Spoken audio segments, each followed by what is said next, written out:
Hey, welcome into the podcast. That's Keith. Here's Jay. How you doing today?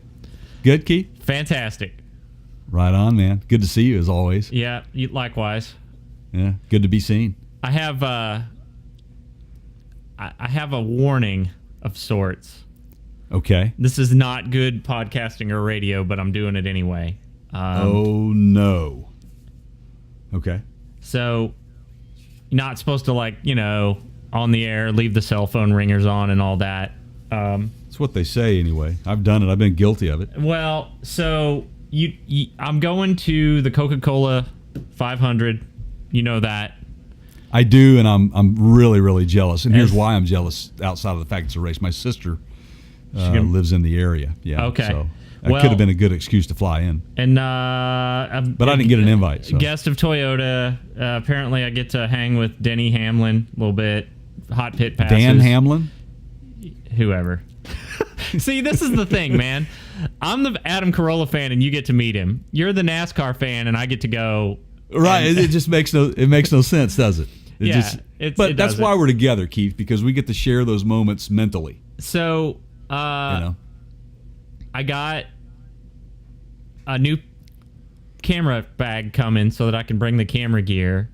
Yeah. And I got this message this morning from Amazon on my phone, and it said, "Sorry, couldn't make the delivery today."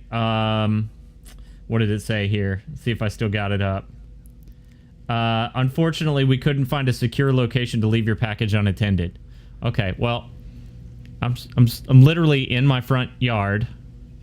The neighbor's out. It's a very safe neighborhood. This has never been an issue. And back to one of our earlier podcasts, I've got a Ring doorbell video cam. The guy never even tried. Never rang the doorbell. Never came to the house. So I called him up, and they were like, "Well, it might be tomorrow until we get it to you." And I went, "Yeah, that's perfect. Since it was supposed to be here today, and you never tried to deliver it, and I won't be here tomorrow. That'll be great. How about you guys do what you said you would do, and you get it here today?" So they're supposed to be calling me. I don't. So this might be some entertaining podcast here in a minute. If put it on. If you do get the call, let's put that on speaker. Can we do a follow up to a previous podcast? Sure. Just real quick, and just give me a recap on it, because we had talked about it, and it was the last podcast we did, and we talked about the tire issue. Oh yeah. Thanks for bringing that up. What was the outcome of that? So I was not comfortable mentioning the chain of this tire store last time, but I will now. And this is a place that I've also bought tires from. I'm a customer. It's Discount Tire. And I live in the Nashville area. Everybody knows that. So, basically, we developed live on the air on our last podcast. We developed some talking points that my neighbor took up to. She called the store and basically went through the bullet points, and then they had an appointment. They said, "Come in, we'll see the manager." Right. So this guy Gary, the manager. I'm just kind of there, kind of observing for my own sort of curiosity.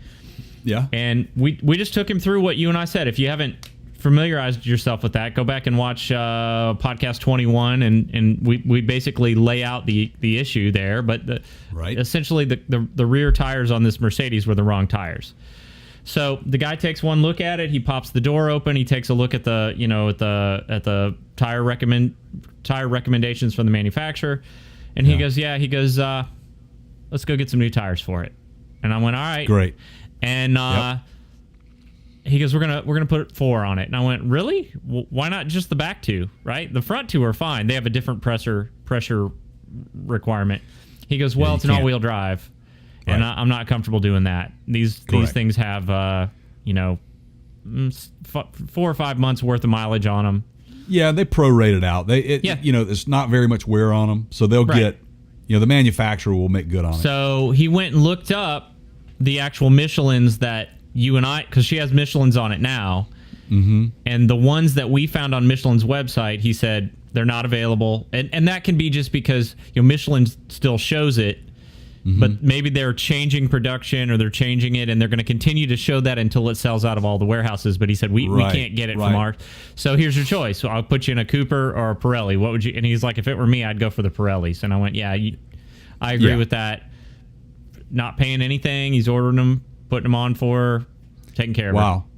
What we had the conversation beforehand, and you asked me what I would do. Yeah. And this is your opportunity to be a stand-up company and a great manager, and that's how you deal with your customers. It's a lesson learned. Sometimes lessons are costly, but it happens. I have had nothing but great experiences with Discount Tire. I love the way they run their organization. They run it sort of like an old school kind of service station. You know, the guys are like exactly. It's just great, man. And honestly, I didn't expect that. I kind of thought, maybe he'd go, well, look, we'll give you like, a prorated credit or something, and let's just find a fair middle ground. Yeah. No, they just took care of her. No. I've sold tires in my span of careers, and that's how we dealt with it as well, man. You just have to do the right thing. The manufacturers will take care of you in that regard. They're fine, did the right thing, and that's great. That's such a great ending, great story. And glad that Parts Counter Gurus could be of some assistance there. Yeah, good. And I learned a little bit along the way. We both did. Yeah, I dug a little deeper just to make sure that I wasn't missing something. Yeah. But we were both spot on with what we thought. But, hey, that's their job to put the right tire on, and somebody didn't do it, and they made good on it. That's awesome. Great. Good for you. Good for her. It's a good deal. So are we gonna? You got any news? I have a little news. I want to talk about my hat first, though. Sorry, live from PartsCounterGuru.com. The news. The news today is brought to you by Jay's hat. Yeah, Sub Pop, man. All right, tell us about it. You know about Sub Pop, right? No. Even if I did, I'm saying no, just because if I say it's not good radio. So. Well, I woke up a little, this morning a little grungy. I had a little flannel flavored beer last night, and was wearing my Birkenstocks, and decided to put the hat on this morning in that regard. But Sub Pop, they had a lot of good bands on their label. They were like they invented they were home to the Seattle sound, the great grunge bands of the late 80s and 90s. Soundgarden and to name one. Where'd you get this hat? Of other ones. Actually, at Sub Pop. Okay. Yeah. Go figure. Cool stuff. Yeah. Cool stuff, huh? Yeah. Yeah. Well, I've always been a big fan of the grunge scene, so I just decided to,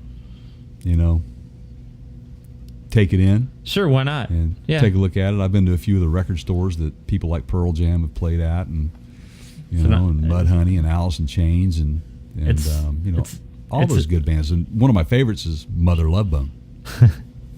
Definitely, I haven't heard that name in quite a while, but definitely an iconic time in our music history. For sure. Yeah. It changed my.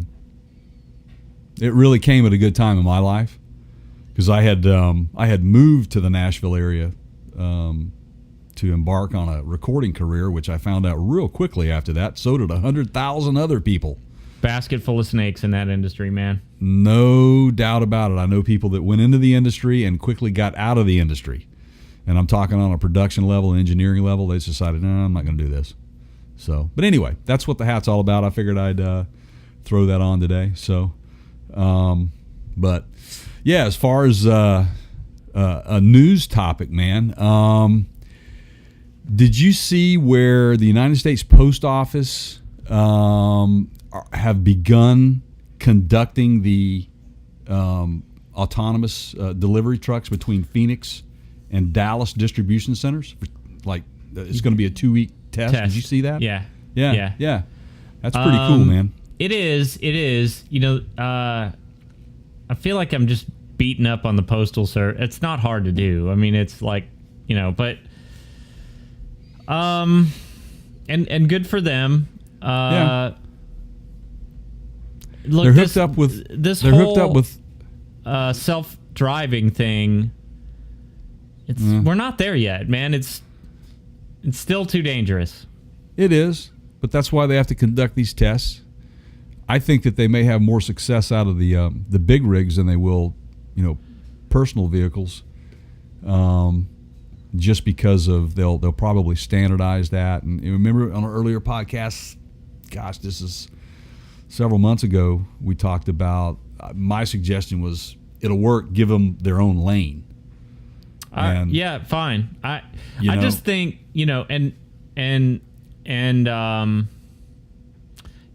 Tesla's been in the news this for the past couple of weeks. There's more issues now with the autonomous and the autopilot and all that, and it's just not like they have pushed the envelope so far from where we were just 3 or 4 years ago, but it's still very imperfect. It's just not there yet. To go. Yeah. They have a long way to go. So it'll be interesting to see what happens. I mean, it certainly couldn't get much worse for the Postal Service these days. No doubt about it. I'll give you a real quick, blurb of the article that I read on it. It says the test runs will include overnight driving, and the company behind the rigs are Too Simple. That's the name of the company, and I think they're using Navistar equipped trucks. The United States Postal Service has been running a year-long competition to create all-electric versions of its next-generation mail delivery truck as well. We talked about that in the previous podcast. That just makes perfect sense, Yeah. I mean, the only downside to that I see is I can't hear the mail guy coming anymore, I mean, there's no catching the mailman, right? Well, yeah. Well, there's one thing for sure. You won't have to worry about, I wonder how many times the dogs biting and chasing the mail carriers that made them go in that direction. Did you see that one video that surfaced? This was earlier in the year. It was during the winter. I think it was up in Chicago somewhere, where a pit bull had apparently freaked and would not let go of this mail carrier. I mean, they were throwing hammers at this thing, and it wouldn't let go. I mean, it was a vicious attack. I would not want to be a mail carrier, man. I'm sorry. That's just one. That's a tough job. Well, can't they carry like bear repellent or some of that? Like, well, I think they do. I think they are allowed to use the pepper spray. I think they can carry that stuff. Yeah, I think they're authorized to do that. I'd be carrying some steel in there too, man. Some lead. Well, and I mean, I'm a dog lover, but look, I'm not going to get torn up over somebody's wild dog that pit bull that This was a pretty vicious attack. Anyway, U.S. Postal Service is they're forever trying to reinvent themselves. They have to. So there you go. That's another little tidbit. What do you got? What else you got? Oh man, I got so much. It's going to end up turning into another podcast. Have you seen, speaking of reinventing themselves and trying new things, have you seen the commercials on the new Chevy Blazer? Have you seen this thing? I have. Here's my impression. I'll give you my 2 cents worth. It is not a Blazer. Not the Blazer of years past. Well, just what the Blazer was. I mean, it was a 4-wheel drive, like utility style vehicle, like the Bronco was. That's what you think of, a muscle truck or something. Something that you can go 4-wheeling in. Right. I know that the new Blazer is. I mean, this is a different time we're in for sure. You're looking at the design on the exterior is going to be a lot different, obviously, than what it was. But I might have tried to key in on some of those older designs just to kind of like the Mustang, for example, when Ford brought the Mustang back, or Chevrolet brings back the Camaro. They kind of tried to make it look like the old style, go retro a little bit with it, but they didn't even get anywhere near with this thing. This is what I think they're doing. So we've talked. Okay. Sorry Fluid about that. break. Fluid break. Fluid break. Had a little. So we've talked about. Ooh, am I gonna make it through this?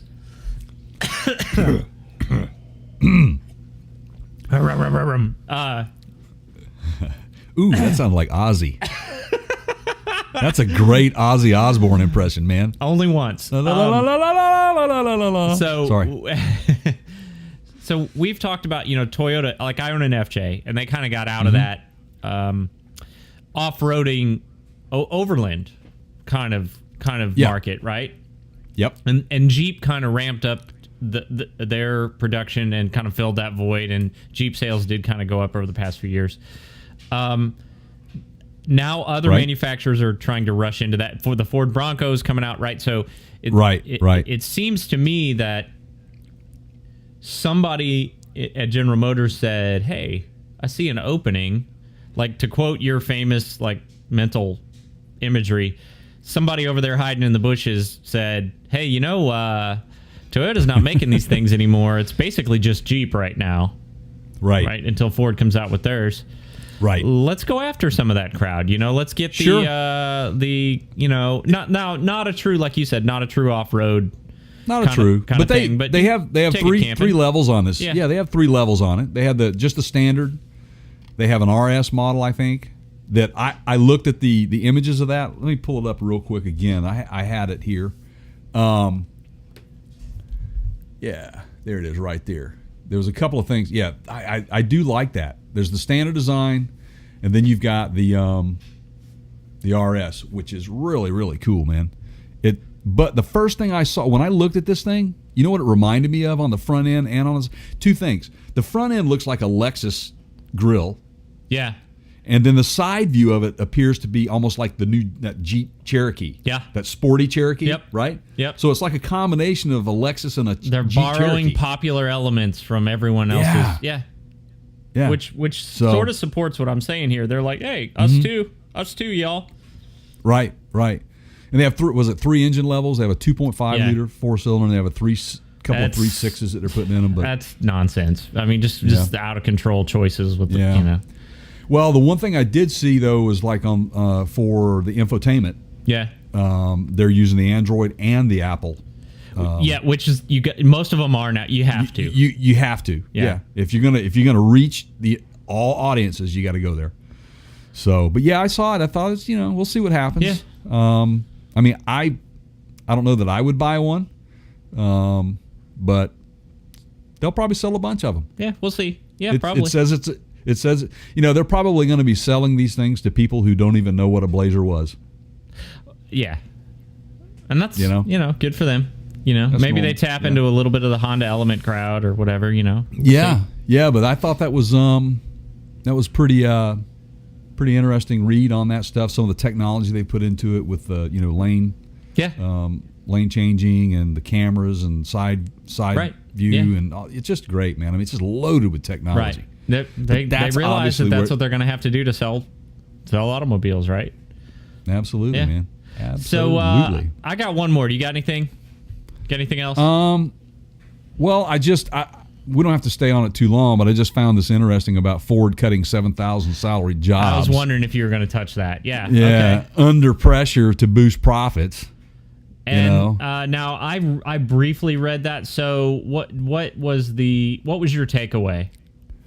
Like why? They're focusing on it. You know what? They just purchased or invested all this money into Rivian. Yeah. There's that's where they're going.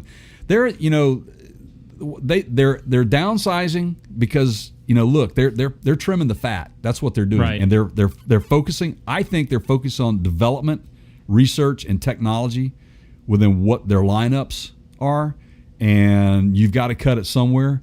What I did see was they're cutting 7,000 workers by the end of August, including voluntary buyouts and involuntary layoffs and reductions that have already occurred. The cuts include 500 salaried workers in the U.S. who will leave involuntarily this week and 800 in the U.S. by August. That's pretty big deal. Well, and just to clarify here, most of these people that they're getting rid of, they're not the ones assembling the automobiles. They're no, these the are white collar jobs. That's correct. They're trimming the fat, man. Yeah. And as technology, look, I'm talking to probably one of the best that understands technology. Is with technology, it allows you to be more efficient. Therefore, you don't need as many people to do the job. Yeah. Simply put. So these people are probably victims of their own device. Really, that's just the way it works, man. Yeah. So, but it'll be interesting to see where this goes, because remember when we were talking about the Rivian investment, right? There was an article I had also read that said that usually investments like that turn really, really sour for those investors. And I stepped up to the plate and said, I don't think it's a mistake. I think it's a great idea. So are they borrowing technology and research and development from Rivian in trade? And you see what I'm saying? Well, and you introduced me to Rivian, this electric truck company. The more I learn about them, the more I'm like, wow, these guys are aggressive. It looks like they've got a really good product. I'm still a little bit unclear on how much of it is actually available to consumers right now, but it's getting a lot of press. It looks like they're tuned into what the market wants. They are using, in many ways, cutting edge technology to deliver it, and it makes sense, right? I mean, the demand is going to be there. Once again, here we go. This isn't going away. This whole EV thing is not going away. No, it's not. And we're going to actually get into, as our main topic of the podcast here, that there's a particular Rivian truck that we both saw got some pretty good press. I guess last week. Yeah, it was last week. I think it was. Yeah. But so I've kind of Before we get to that, all right. Far be it from me to stay away from controversy. This ties in, and I saw this, and you probably know what I'm about to say, because I saved it in our collaborative news tool. But this is going to be fun to watch, and I think there's going to be a lot of people stirred up. Yeah. Now, this is we get our news from everywhere, like everywhere. This one just happened to be posted by Fox News. North Carolina city files lawsuit against RV company for flying American flag out of city ordinance. Did you saw that. Yeah. I did, but where do you go at like a big RV dealership? Yeah.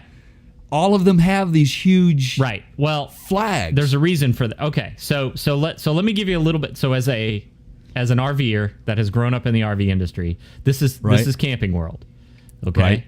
And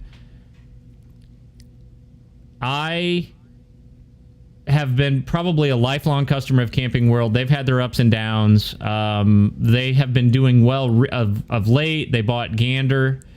Used to be Gander Mountain, and they were in bankruptcy, and I think Camping World bought them and sort of expanded their offerings now into sort of the sporting goods market, right? To compete with the Bass Pros and the Cabela's, who I guess Bass Pro bought, and so that crowd. So,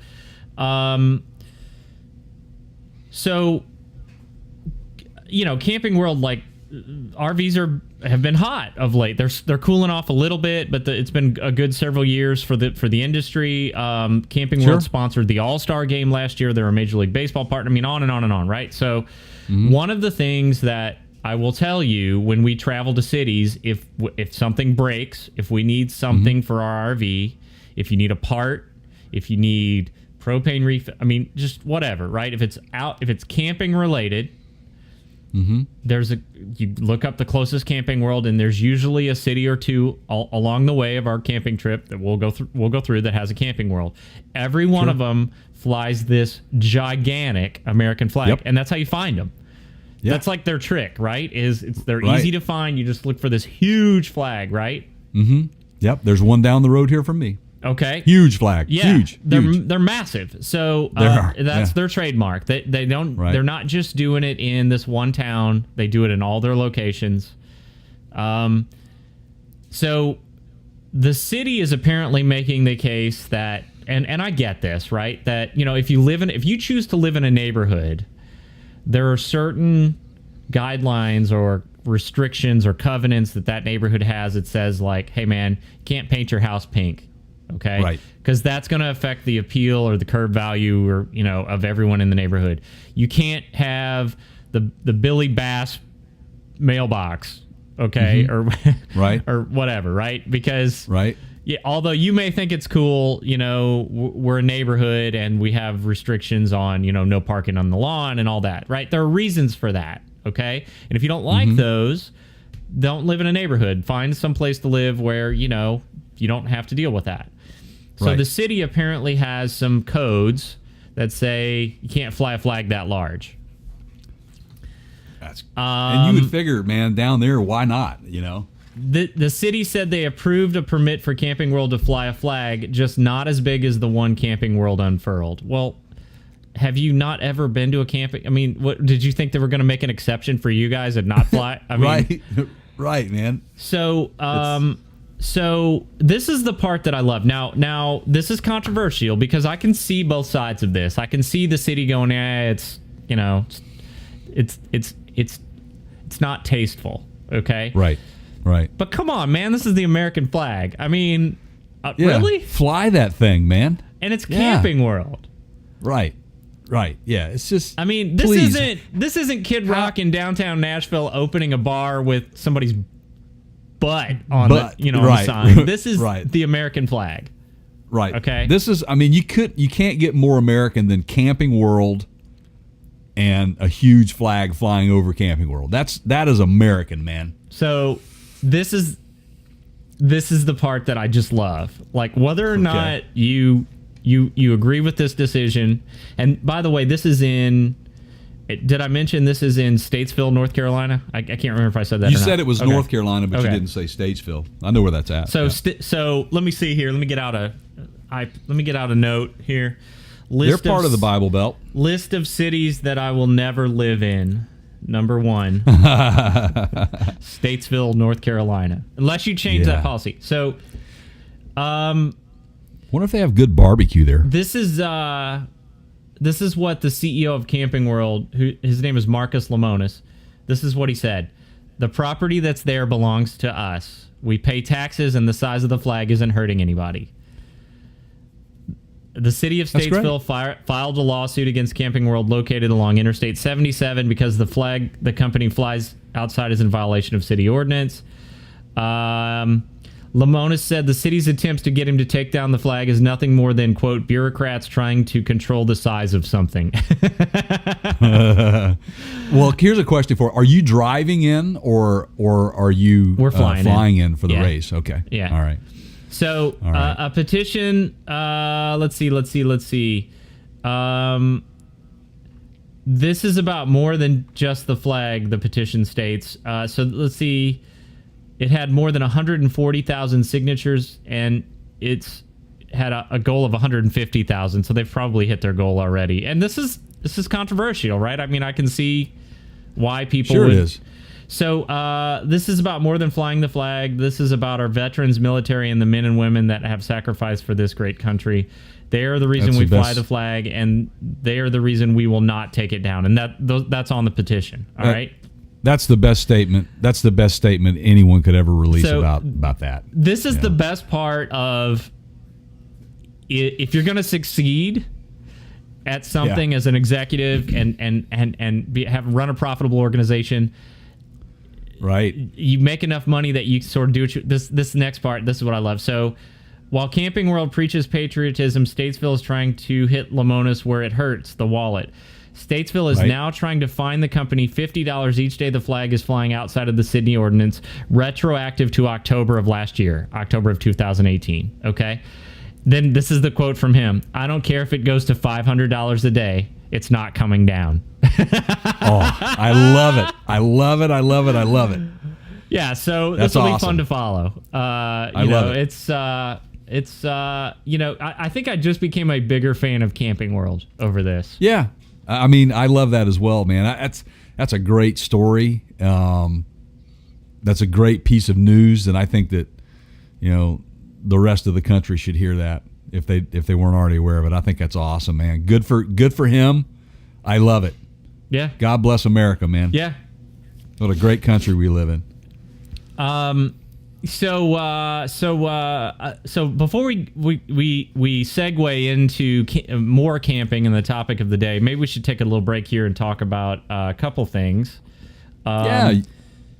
So we've got a live podcast coming up. It'll be our episode 25.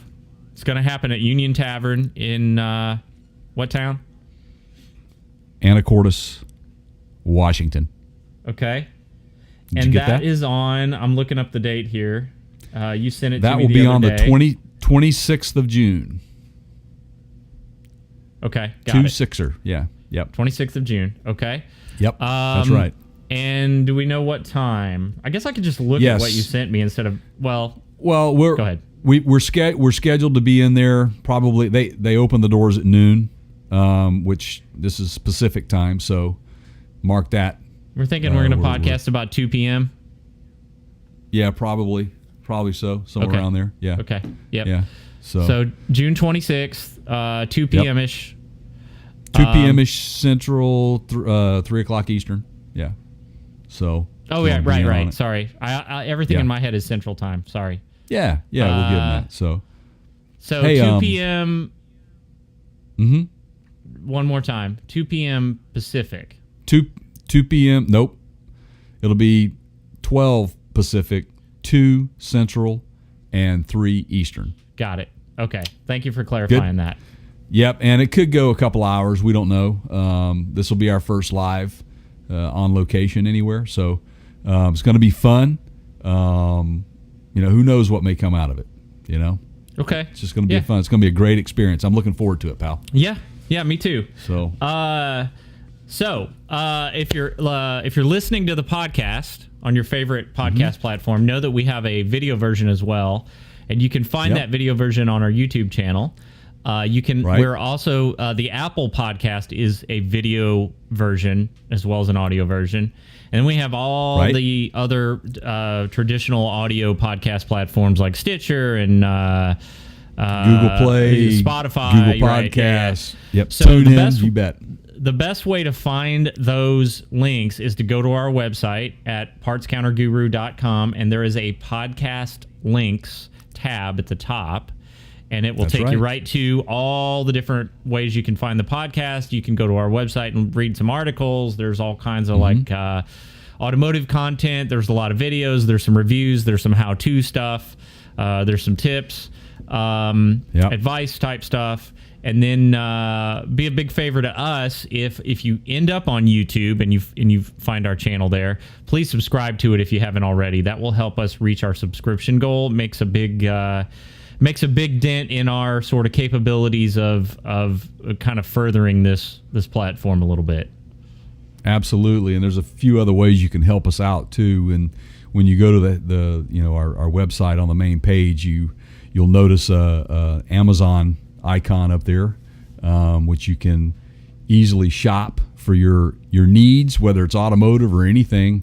It helps us out if you go to our website and click through to the Amazon website. It's just kind of a handoff, but we get a little help from that, and everything's is private. We see nothing that you purchase. It's none of our business, but it helps us out. And there's a couple of other ways you can help us out as well. You can become a sponsor. We have a tab up on the top of our page to become a sponsor, and that'll help us out. You can make whatever increment you want, whether it be $5 a month, $1 a month, or whatever. We'd love to have you as a patron. If you want to become a sponsor, we have an area there where you can go in and sign up for your business. You want us to talk about your business on air, maybe give away a hat of yours or whatever. We would love to give you a nod on our podcast and on our website. So just come on, help us out, man. So there you go. A lot of stuff there. Thanks. So, and just to be clear, so if I am not necessarily looking to buy automotive stuff, but I'm going to go on Amazon and buy like maybe say a camera bag that might show up late or something like that, I can still go through and click through the Parts Counter Gurus banner and do it that way. Absolutely. And, that's where I do all my shopping on say, Amazon. If it shows up late, it's not our fault, right? That's Amazon. Exactly. We have nothing to do with that. That's not us. Yeah. Yeah. All right. So your favorite electric truck company, and I watched did you watch the video? Rivian did a Overland Expo. They basically said it's a prototype, but they have a camping truck. It's based on their pickup truck platform, but it's got they call it their electric camper truck. It's the R1T, and that's right. It's got rooftop camping. I'm doing the finger quotes. It's actually in the pickup bed. They put a platform on the with bed, ladder. yeah. It's got a full slide out the kitchen, right? That's electric. Yeah. It's got an induction cooktop, which I have in my RV. So that basically means you take any metal pot that a magnet will stick to, you put on these induction cooktops, and it heats it up. But it doesn't heat. It doesn't transfer heat, meaning like it's a lot harder to get burned. Like if you pull that pot off and you wait about 15, 20 seconds, the cooktop is cool to the touch, usually. Yeah, it's awesome. It's very well thought out. It's the way it slides into the, in between the bed and the cab of the truck. Yeah. I mean, it's just such a useful, way to use that space. Well, and we've talked about rooftop camping. We've talked about the advantages of that. You're up off the ground. If it rains, you're up off the ground. So ant critters it's more difficult for them to get to your whatever you got in that tent. Bugs. It's just a better setup, right? And the other thing is that it's got such a huge battery pack on this thing. I mean, this thing has it has a good range. So it's that's not something that you would have to worry about too much. I don't think. Is that what your take was from it as well? Well, I'm glad you brought that up. So they showed they're doing something that Tesla does. So when you lift the hood, it's trunk space, like because it's an electric vehicle, so there's no like engine in there. And they showed an electric cooler. Now, I have an electric off-road cooler. I love these things. The one that I have is, it's made for off-roading. It's by a company. And, a lot of these guys that have like Toyota FJs or Jeeps, like they go and do this. And they'll either put a second battery back there, or a lot of them run off of your vehicle battery. And once they don't take a lot of power. Like once they get cool and chilled, like you basically, if you can run it when the engine is running in a traditional vehicle, it cools down quickly, and then the battery drain that it takes to keep it cool. You can a lot of times leave these vehicles sit for a week without starting them, and it won't drain the start battery. They're fantastic. So they made a space for this to go like a removable cooler to go under the hood. That's your fridge, right? That's your camping cooler. But this so here's the problem that I have as someone that uses all of this tech already. Like I have induction cooktops, I have an RV, I have one of these coolers. Right. Those induction cooktops take a lot of power. I want to say the one I have, it's like 1,800 watts. It's a lot. It's so much that those little generators that we talked about, the little like Honda 2000 or the Yamaha 2200s, it's almost too much of a drain to run on one of those by itself. Wow. Like you need several of them, or you need a bigger. They pull a lot of juice. So now I know these trucks have a huge battery pack, but most of the things, most of the time when people go and camp and they go off like overland camping, you're camping for more than one day, right? Now they did say in the video, they said that you should be able to cook with this thing for a week and you'll pull like 11% of the battery. Right. I think that's a little bit low. I think they underestimated that. You think so? I do. Yeah. Did they give any indication of any testing that they had done to prove that? They got any data to back that up? No. He just kind of said this is kind of what we think, right? And maybe, I don't know how big their battery bays are, but right. You got to think about it like this. Like, you're out there for more than a day, and you're getting in and out of that cooler, you're opening the lid, you're running the cooktop. Now, most of the places that we go, like national parks and state parks, that's usually more than a 30-mile drive to get there. Right. Most people, especially if you're talking national parks, like they're way out in isolated territories, right?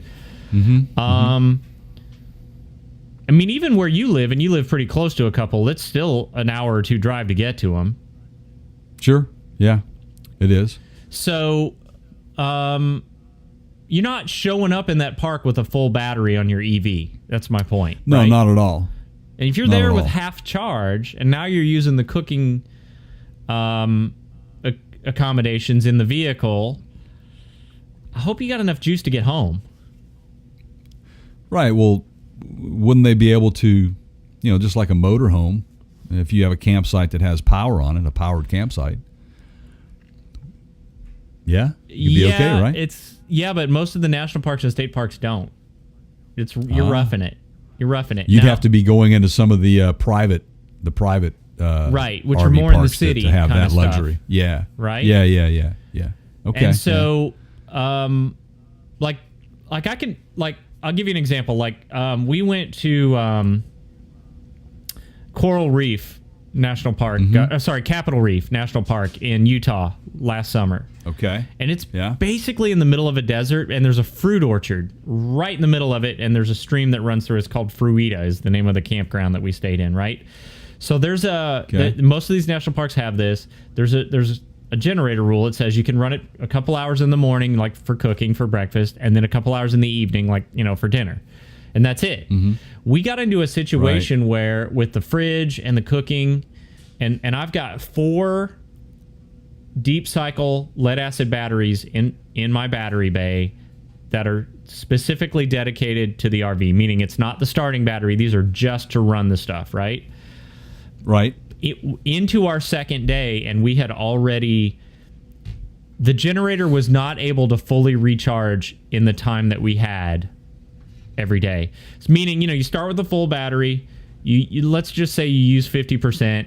You charge it back up, but you're not up to 100%. You go back up to maybe 75. Right. And then, and then the next day you pull it down maybe to, 25%, and now you charge it back up and you're back to 50%. Well, eventually you're going to run out of battery. Sure.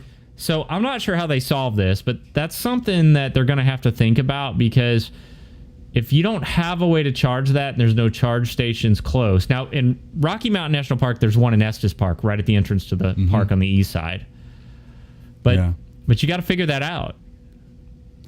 Well, I'm thinking that the investment money that's coming into them from Ford is probably going to help that cause. So, I think with some of the things that they're doing and how they're trying to market these things, man, I think that they're going to be around for a little while. Oh yeah, I hope sure. So. Because the guy said it's just a prototype. They've got to work all that out. Yeah, but it's a really cool looking vehicle. I mean, I would buy one. I'm pretty hyped up about this thing. I'm and he waiting. put they have he talked about high siding, and he talked about you can get skid plates under them, and you can they're made to go off road. You can take this thing and go over rocks with it. Do some of these Overland Expos. That's exactly right. The thing has a good range, but it also has significant amount of torque to it to get you through those tough areas. Right. It's an all-wheel drive vehicle, so it has a motor at each wheel, right? On that particular one. Yeah. Correct. Yeah. I think so. Yeah. Pretty awesome. It's pretty made fast. to go take it off. Yeah. Now the bed's a little small. They're sacrificing a lot of, and they did some cool stuff. We've talked about bed design and tailgates a lot on the podcast. They are sacrificing, I think, cab space, and then stuff like this, like these slide out storage areas where they're, giving up a little bit of bed space to do that. Yeah. But that's okay. I mean, depends on who you are, but. Yeah, and what you need it for. I mean, look, the first time I saw a Ford Explorer Sport Track, I thought, who the heck would buy that? Because it's such a short bed on those things. Well, then, you started Right. seeing a lot of these smaller economy pickup trucks, or what I call them, and that you had the Frontier that did the same thing, coming out with a quad cab or king cabs. Well, quad cab, crew cab. And they had to shorten the bed. Something had to give. So what did they do? And we talked about this in a previous podcast Right. as well, as they developed that tailgate bar that allows you to utilize the tailgate itself as bed space, Yep. bed length, and then you can keep your gear still in there. So just again, Right. if you're not using it for everyday, like a utility type vehicle, then it's a no-brainer to me. Right. Why not? Right. Plus, you got all that trunk storage in the front. Yeah. Right. Yeah. So, I mean, what are you giving up, really? So, yeah, that's awesome, man.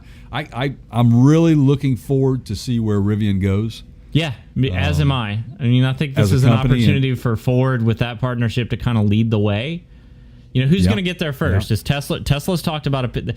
They're working on a truck. They've admitted that, right? Who's going to get to Exactly. market Yeah. first and capture that demand? Exactly. Yeah, they're all after it. They're all after it, every single one of them. So yeah, awesome story, man. Rivian says theirs has the world's largest battery pack. It's a 180 kilowatt hour battery. So back to kind of what I was saying earlier. I mean, that is a massive, massive battery. I think a lot of like the Model S is like 80 kilowatt hours ish. Yeah. Pretty crazy, man. Pretty crazy. Right on. So, I have a little piece to kind of add to that. I kind of wanted to, thread my way through this whole conversation, and what's sparking this is you bringing the Rivian to my attention.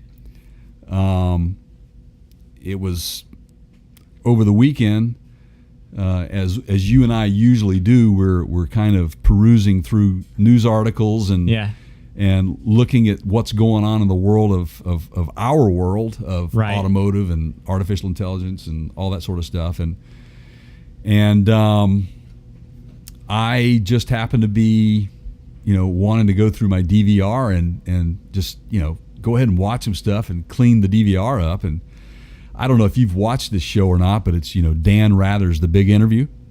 I have not seen it. Have you ever watched that? What's it on? Where can I find it?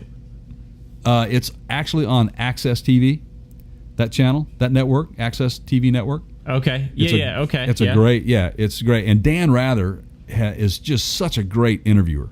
I love the guy. He interviews. This particular show is really, it's all, everything I've seen are actors, actresses, but mainly musicians. And this particular episode was one of my favorite bands, and I've been to where they're from. The name of the band is REO Speedwagon. Never heard of them. And oh yeah. Well, you know what? You everybody. better. No, kidding. Yeah, I'm you better. kidding, I'm kidding, Well, I'm get kidding. ready to ride the storm out, because I'm coming at you, man. Okay. I'm coming at you. Okay. So, but anyway, yeah, they're from Champaign, Urbana. Yep. In Illinois. Yep. And that's where they got their start. But so after watching, I was really just intrigued by what they were saying about the history of the band and the music and what they were. And they were, REO Speedwagon themselves were actually very groundbreaking in music in the regard of the power ballad. Oh, Oh yeah. So we all know what power ballads are, but really REO Speedwagon, from that album that they released back in the early '80s called High Infidelity. They had several power ballads on that thing, and they really kind of reshaped the '80s. Everybody was wanting to put out a power ballad. Journey was doing the same thing, but these guys actually, in my opinion, came at us first with the first big power ballad. You think about bands like the Bee Gees, who did not start as a disco band, right? Like if you go back and you listen to their early stuff, it's completely different, a completely different sound. And then you get into stuff like Robert Palmer, right? Who the pop hits in the 80s that he was known for, right? Like if you go back and you listen to early Robert Palmer, before all that 80s stuff, before he got tied to the producer that Right. kind of gave him that sound. It's like it's a little bit like R&B. Was it Sound Station? Sound Station was the Power Station. That's it. Yeah. Speaking of power, but completely different sound, right? So this is sort of the early REO Speedwagon, and you get into like more of a like rock band, right? And then like they had a couple of huge hits that were power ballads, and somebody went, "Hey, we might want to think about doing a few more of those because, that Lamborghini Countach ain't gonna buy itself," kind of thing, right? Suits, man, suits. We've talked about suits and the decisions that they make, right?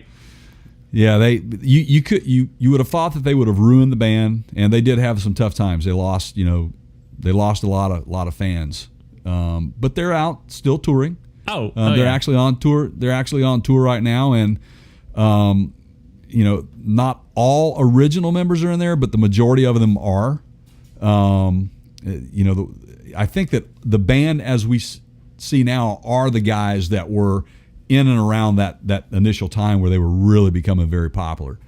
So, but they're a great band. But why I wanted to bring this up is after watching that, I decided I wanted to find out a little bit more information about the band. Yeah. So I'm Google searching, REO Speedwagon. Okay. Well, it's like, do you mean the truck? Right. Do you mean the truck, the car, or the band? So I'm like, well, let's go take a look at the truck. Yeah. So what I found fascinating about this, and it's kind of out of the norm, is that General Motors basically graced them with the use of the name, even allowed them to use the cloud. The REO cloud emblem and the badge and everything, and they still use that today. But the funny thing, and I thought about it because you were talking about Rivian. In our first podcast, we talked about Rivian. We started talking about it, and I called it Rivian. And you're like, "Oh, is that how they pronounce that?" And I'm like, "Well, I think so. I mean, is it Rivian, Rivian? What could it possibly be?" Right. So I thought the same thing. This is good because, it's the band is pronounced. They call it REO Speedwagon, one word, and its initials R.E.O. Speedwagon, one word. But Rio, it's pronounced Rio, not REO. It's all one word, Rio, like Rio de Janeiro, and that's how you say the name of the truck. The truck. Okay. That's right. You say the name of the truck, Rio, but it's two words, Speedwagon. It's not one word. So there you go. And so as I got deeper and deeper into this thing, so I found a lot of other interesting things about it. You've heard of the truck Diamond Rio. Yes. Yeah. Okay. So that was a merger. The Country Act. Wait, are we talking about bands or trucks or what? I'm so exactly. confused. It's getting crazy, man. Right? Yeah. This is where I was. I was getting into this, and I'm reading all this information on this manufacturer, and I thought this is great. This is great stuff because, so here's how REO Speedwagon, the band, decided to name themselves that. Is that two of the guys were in college together in an engineering class in Champaign, Illinois. And they were going into one of their classes, and they noticed, written on the board, it was an engineering class, written on the board was the name of the company, REO, or REO Speedwagon. So I thought, that's a great name. But they decided to, spell it out, REO, instead of just one word. So that's history. So another band, Diamond Rio, named their band Diamond Rio after the Diamond Rio trucks.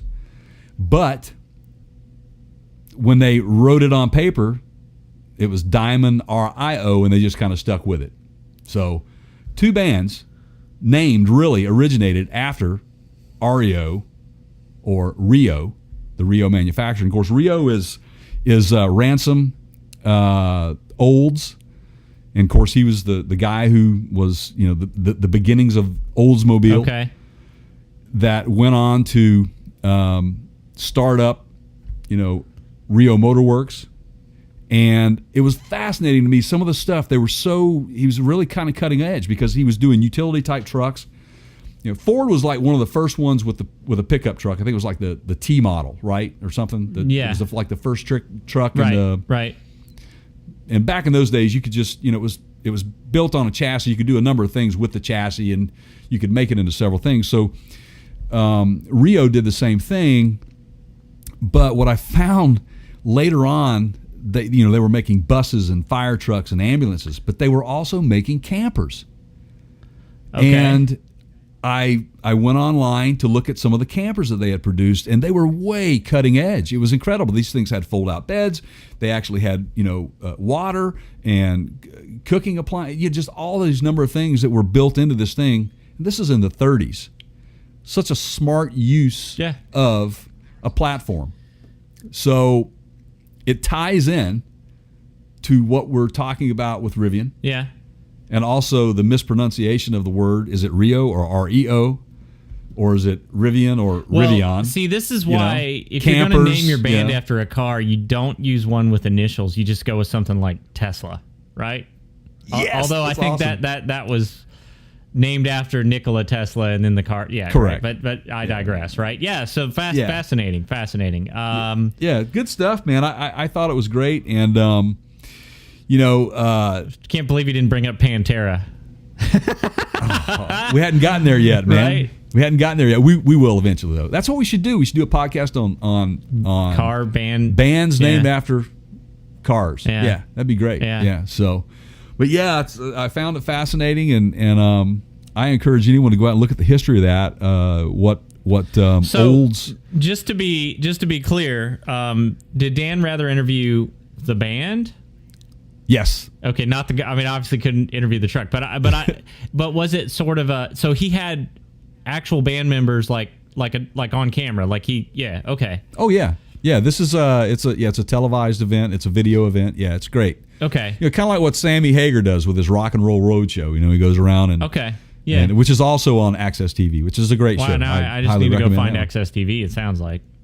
Yeah, you need it, man. You need it. So it's good stuff. So, but anyway, yeah. So there's my little addition to fascinating, man. Of history. But I found that what I found most fascinating is that here we are in modern times. We're in the year 2019, and allegedly we're still trying to.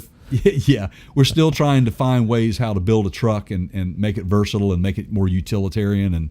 And Rivian is a fine example of a modern vehicle that's futuristic in the fact that it's an all-electric vehicle, and it can do everything that what those older pickup trucks were designed to do. The only drawback is that it is electric, and if you're going to use it for certain things, you have to be mindful of how are you going to keep power, how are you going to keep gas in the tank, so to speak, Yeah, I mean, it requires some let's just say advanced planning. Like you're going to have to know, and a lot of these onboard computers in these electric vehicles now have like, you put in your destination and it'll say, all right, well, you can make it there and still have like a 30% charge left, but you've just got to work that out. You can't just, I guess the old mindset for us, which is, I'm going road tripping. I'll just turn the key and go, and we'll stop at a gas station on the way. Well, you got to make sure it's not so much the availability of charging stations, because they're everywhere now, and I found that to be true.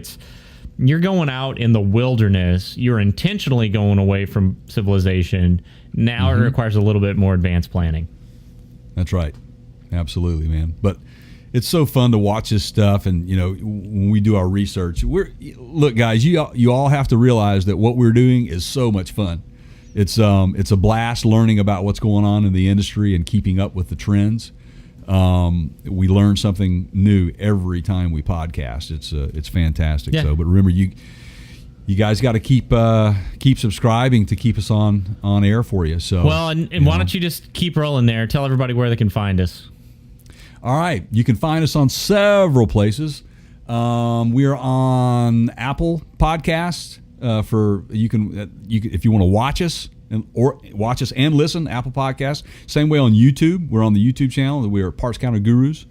You can reach us on Stitcher, Google Play, Google Podcasts, TuneIn, and Spotify. What if I don't know what I have on my phone and I just want to go find something to download? Is there a place I could just go to and yeah, maybe it has you a go list. to our podcast link Yeah. on our website. Man, you know what? See, you knew I would walk right over that and just trip right over the wire. No, I'm just trying to. Yeah. Thanks for reminding me of that. So yeah, we do have a place on our website. It's a tab up there that says podcast links, and you can click on that and you can get to any of those media platforms. And a lot of other things you can do on that website as well. We've already talked about earlier in the podcast, but we'll talk about it again if you want. You can become a sponsor. Just contact us if you want your company to be recognized, or maybe add a link to our website. And, come on and join us. There's a link for that. If you want to become a patron, if you'd like to help us out, we would love to have you help us out every month. That'd be great. Whatever level you choose. What's our website? And, it is www.partscounterguru.com. And they can find all this information on our website? Absolutely. We're also on Facebook, guys. Parts Counter Gurus on Facebook. We're also on Instagram. So you can get us anywhere. We're all over the place. We're kind of like a bad penny. We just keep showing up. So... All right, that's fantastic. You got anything else? No, I think you pretty much covered it. You want to take us out? Yeah, man. So remember to check us out on partscounterguru.com. But on that note of music, put on your favorite song, and remember that music is the thread that keeps us all together. Like it. Peace. Yep. Thanks, everybody.